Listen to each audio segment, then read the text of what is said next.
Paeng have gone up even further. Death toll from Paeng now stands at 160, while damage to agriculture and infrastructure is estimated at 11 billion pesos. A re-autopsy on at least 50 deceased inmates is in the pipeline as authorities express alarm over the rising number of unverified deaths at the New Bilibid prison. And more President Bongbong Marcos continues to receive invites for international engagements as the ASEAN Summit in Cambodia wraps up today.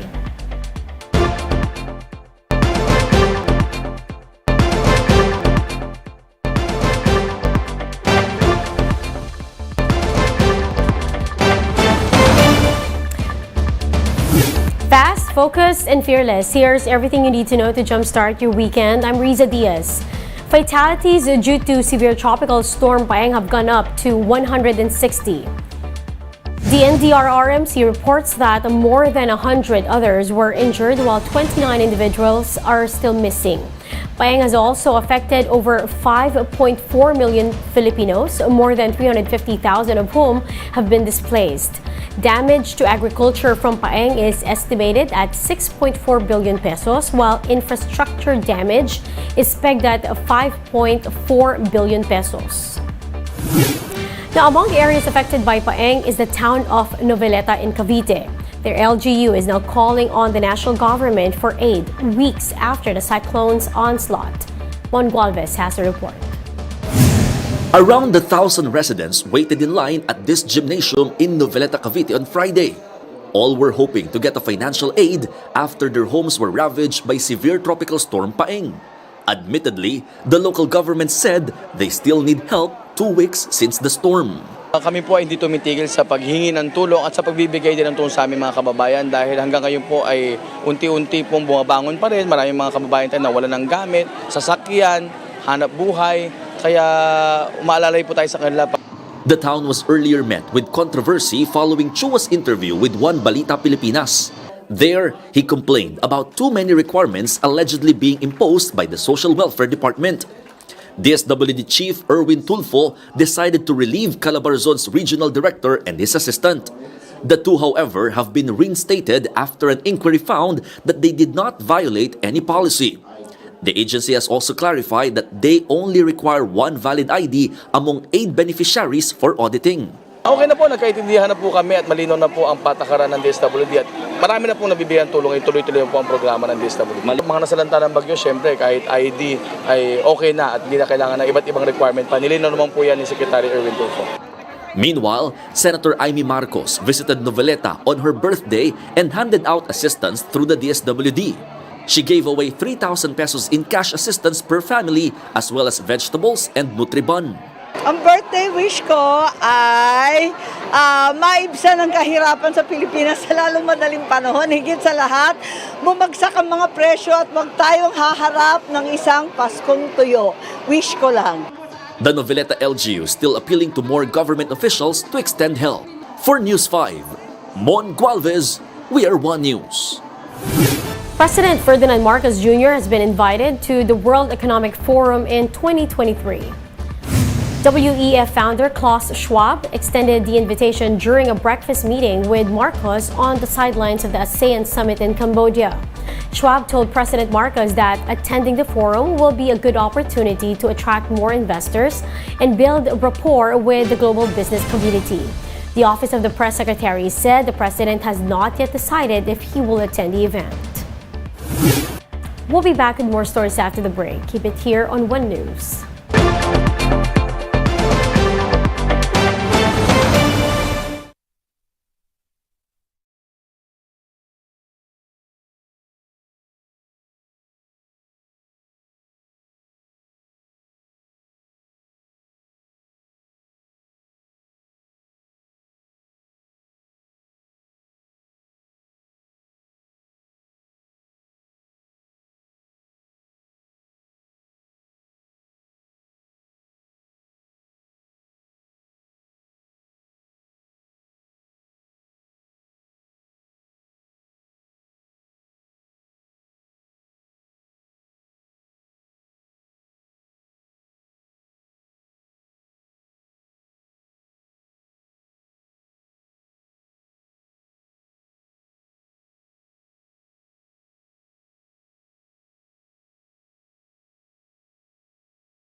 you're still watching One News Now, I'm Riza Diaz. A mass autopsy will be carried out after at least 176 unclaimed bodies of inmates were found at a funeral parlor in Muntinlupa City. Forensic expert Raquel Fortun personally inspected the Eastern Funeral Services in Alabang. She said that only 50 cadavers are suitable for examination since most of the bodies were already mummified. Fortun said she will review the death certificates and other information on the inmates before conducting the autopsy. Ngayon lang ako nakakuha nung death certificates. I'm going to organize this. And kasi malamang naman dyan may mga natural causes eh. Yung iba merong autopsy. And therefore, let's review. Ano ba yung findings? Meanwhile, the Justice Department has expressed alarm over the rising number of deaths inside the New Bilibid prison. DOJ spokesperson Nico Clavano said they are looking to review the policies within the NBP. We have to make sure that from the start to the finish, yung healthcare nila, yung prevention ito mga bagay-bagay, all the way until they are brought here to Eastern Funeral Home, yung paglibing, yung pag-cremate nila, we talked about all of that, no? Kailangan streamline na ho yan.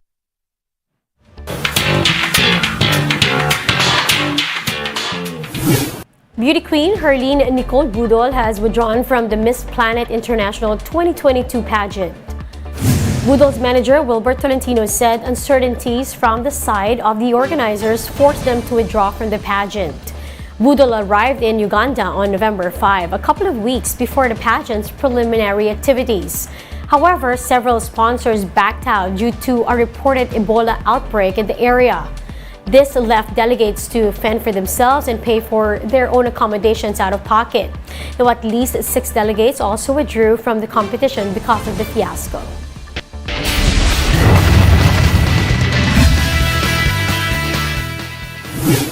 Olympic silver medalist Carlo Paalam bagged the bantamweight gold at the ASBC Elite Boxing Championship in Jordan. Paalam took a win via split decision against Mahmoud Sabir Khan of Kazakhstan. The 24-year-old boxer had a stellar start but nearly lost the match midway. But Paalam more than made up for it after connecting all combinations in the third round. And those are the top stories of the hour. Join us later at 9 in the morning as we continue to monitor the day's biggest stories. You can also catch One News on Signal Play app. Register for a free account now at www.signalplay.com and stream One News live anytime, anywhere. I'm Riza Diaz. We are One News.